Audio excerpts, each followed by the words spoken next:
Java notepad অ্যাপ্লিকেশনের আমরা মোটামুটি শেষ পর্যায়ে চলে আসছি। তো একটা সফটওয়্যারের আসলে ফিনিশিং কাজ করতে গেলে অনেক কিছুই থাকে।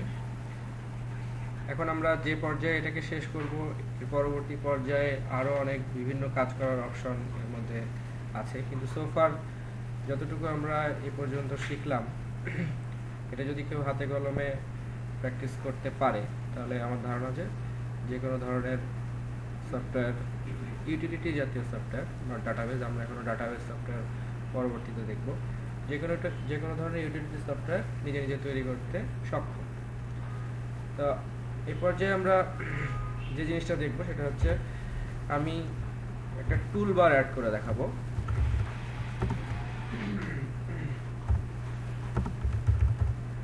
এই জন্য আমরা একটা যে টুলবারের অবজেক্ট নিলাম। টুলবারটা মূলত হচ্ছে আমরা যেরকম নেটবিনে দেখতে পাচ্ছি যে মেনু বারের নিচে যে আইকনিক বারটা থাকে এটাই হচ্ছে টুলবার। তো আমরা আমাদের নোটপ্যাডের মধ্যে এ ধরনের একটা টুলবার অ্যাড করতে যাচ্ছি। ইনিট কম্পোনেন্টের মধ্যে আমরা ওই টুলবারের অবজেক্টটাকে ইনিশিয়ালাইজ করব।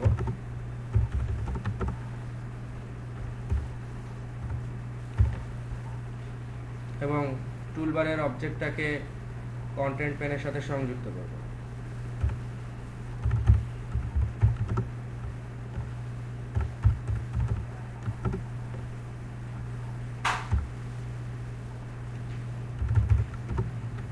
টুলবারটা যখন আমরা সেট করব তখন এটা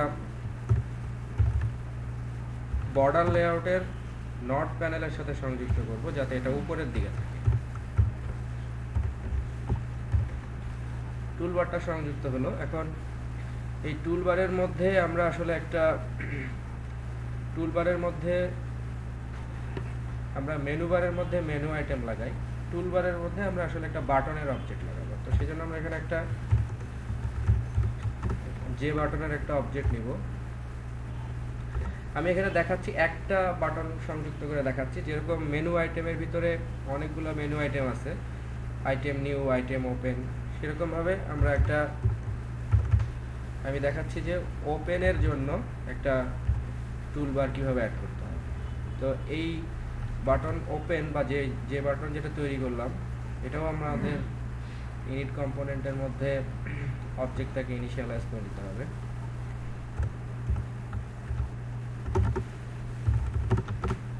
আচ্ছা, এটা আমরা একটু নিচের দিকে তৈরি করি। নিচের দিকে তৈরি করব এই কারণে যে এই বাটনটার সাথে আমরা শুধু আইকন সংযুক্ত করব।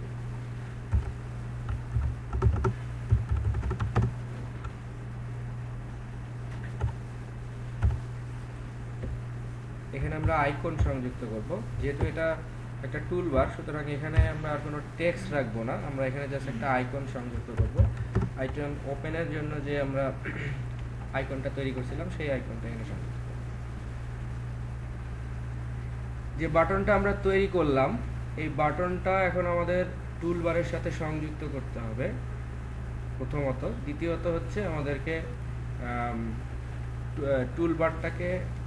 টুলবার তো আমরা কন্টেন্ট প্যানের সাথে অ্যাড করে দিয়েছি। এখন আমরা জাস্ট এই বাটনের অবজেক্টটাকে টুলবারের সাথে সংযুক্ত করে দেব।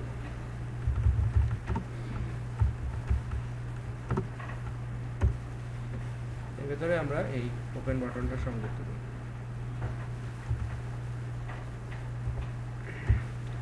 আমরা এখানে এখনো অ্যাকশন সংযুক্ত করি নাই, আমরা জাস্ট দেখি যে টুলবারের মধ্যে ওপেন বাটনটা সংযুক্ত হলো কিনা। তো আমরা এখানে দেখতে পাচ্ছি যে টুলবারের মধ্যে একটা ওপেন বাটন সংযুক্ত। এখন এই ওপেন বাটন কাজ করলে এখানকার ওপেনের কাজটা হবে। তো সেজন্য এখানকার ওপেনের মধ্যে মেনু আইটেমের ওপেনের মধ্যে যে অ্যাকশনটা লেখা ছিল আমরা এই বাটনের অ্যাকশন পারফর্মের মধ্যেও সেই অ্যাকশনটা দিয়ে দিব। অর্থাৎ এখানে আমাদের আইটেম ওপেনের জন্য যা লেখা ছিল আইটেম ওপেন, এই সেম জিনিসটাই আমরা সংযুক্ত করব হচ্ছে বাটন ওপেনের জন্য। তাহলে আইটেম ওপেনেও যে কাজটা হবে ওপেন, বাটন ওপেনেও এই কাজটা হবে ওপেন। তাহলে ওপেনের কাজটা শেষ হয়ে গেল। তো এইভাবে আমরা একটা টুলবারের মধ্যে আরও অন্যান্য মেনু আইটেমের মধ্যে যে সমস্ত আইটেমগুলো আছে সেই সমস্ত আইটেমগুলো আমরা এখানে সংযুক্ত করতে পারি। ঠিক আছে, এখানে ক্যান্সেলের মধ্যে যে প্রবলেমটা ছিল, ওই ফাইলের নামটা অ্যাকচুয়ালি আমাদের এই অ্যাপ্রুভ অপশন এর মধ্যে এই কাজগুলো আমাদের আসলে কাট করে এর মধ্যে নিয়ে আসতে হবে, তাহলে প্রবলেমটা থাকবে না। তাহলে আমরা দেখে নিলাম যে কিভাবে টুলবারের মধ্যে এরকম আইকনিক টুলবার অ্যাড করতে হয় এবং সেটার কিভাবে অ্যাকশন দিতে হয়। তো এই ছিল মোটামুটি আমাদের নোটপ্যাড অ্যাপ্লিকেশনের যাবতীয়। আমরা যদি একটু সামারি দেখতে চাই তাহলে মেনুর মধ্যে আমাদের টোটাল মূলত 3টা ফাংশনাল মেনু। ফাইল মেনুর মধ্যে আমরা নিউ, তারপরে ওপেন, সেভ অ্যাজ, এক্সিট এগুলোর কাজ করেছি। এডিটের মধ্যে আন্ডু, রিডু, কাট, কপি, পেস্ট, ফাইন্ড, রিপ্লেস এবং ফন্টের কাজ করেছি। ফরম্যাটের মধ্যে ওয়ার্ড র্যাপ এবং ফন্ট কালার এই কাজগুলো করেছি।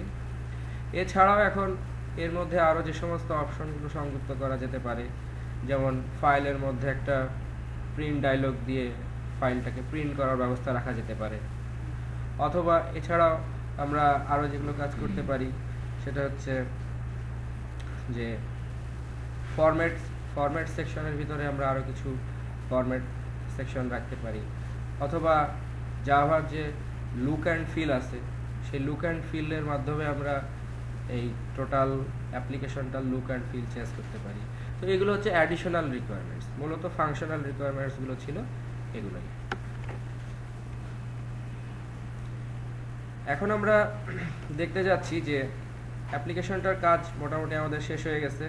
এই অ্যাপ্লিকেশনটা করার জন্য আমরা আমাদের যে প্রজেক্টটা ছিল জাভা নোটপ্যাড, ইমেজ ফোল্ডারের ভিতরে আমাদের যাবতীয় ইমেজগুলো আছে এবং আমাদের এখানে মূল ক্লাসটা হচ্ছে জাভা নোটপ্যাড এবং দুটা হেল্পার ইউটিলিটি ক্লাস আছে, একটা হচ্ছে ফাইন্ড রিপ্লেসের জন্য আর একটা ফন্টের জন্য।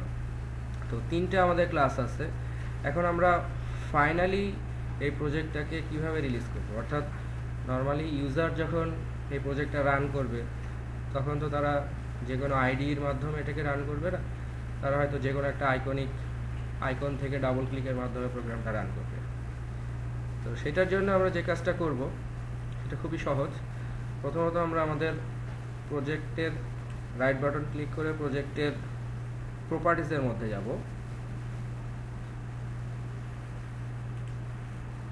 প্রজেক্টের প্রপার্টিস থেকে আমরা রান সেকশনে যাব। রান সেকশনে গেলে দেখতে পাবো যে এখানে মেইন ক্লাস নামক একটা ক্লাস আছে।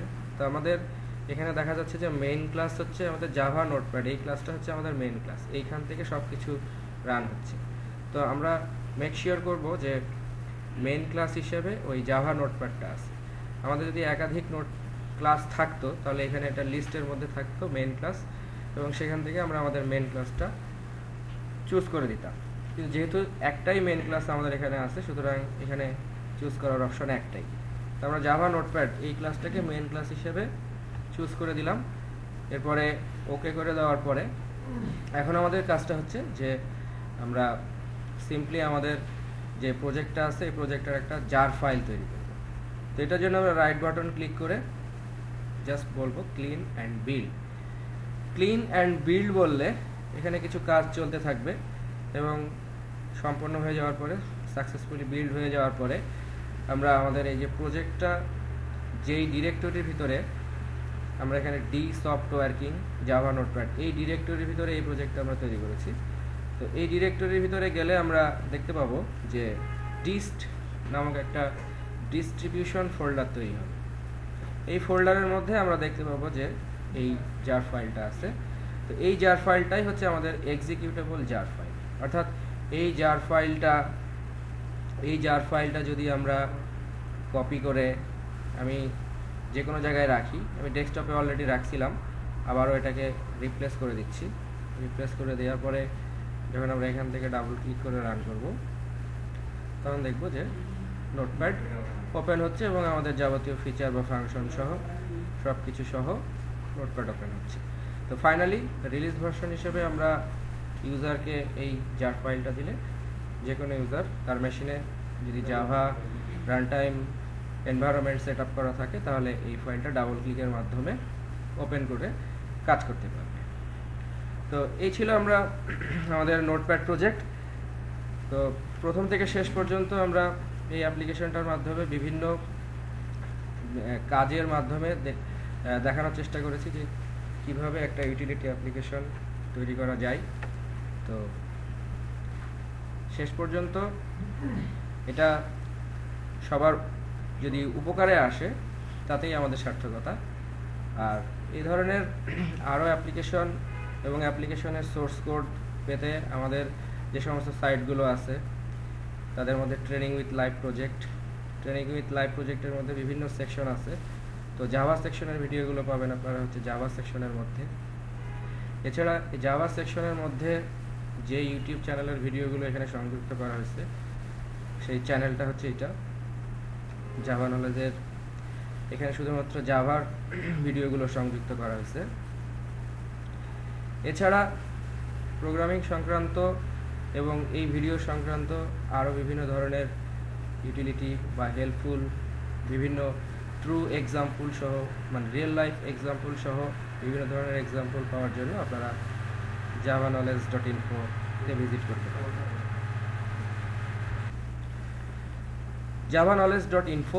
javaknowledge.info সাইটের মধ্যে বিভিন্ন ক্যাটাগরিতে বিভিন্ন সেকশনের মধ্যে কোর জাভা, তারপরে অ্যান্ড্রয়েড, এই ধরনের সেকশনের মধ্যে কোর জাভার ভিতরে এখানে সুইং সেকশন আছে।